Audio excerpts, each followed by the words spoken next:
So is your back pain caused by your back pain? Is your neck pain caused by your neck pain? Are your headaches caused by your headache? Is your high blood pressure caused by your high blood pressure? Now, this seems like an obvious question, but it's something you really need to think about when it comes to your health. If you're having a health challenge, you have to understand that there's always a cause. Your headaches are not caused by your headaches. Your back pain is not caused by your back pain. There's something that's causing that process. Your acid reflux is not caused by your acid reflux. Therefore, you can't just treat the symptom. You've got to get to the cause of the problem. And more than likely, it was a process that led to that symptom or disease, not an event.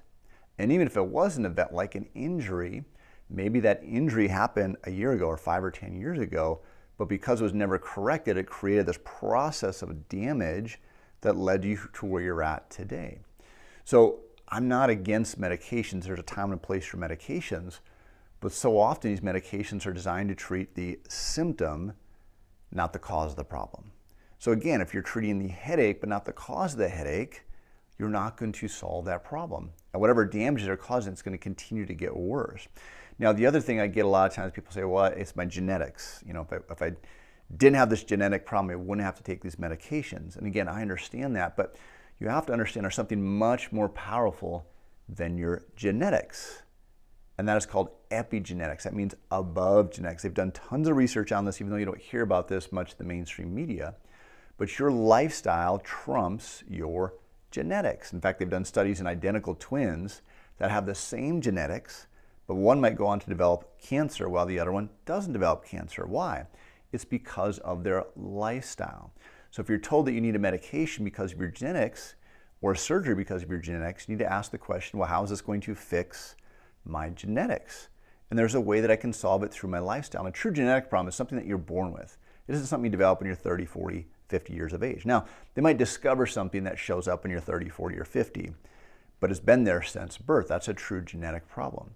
So you can, genetics are kind of like Christmas lights.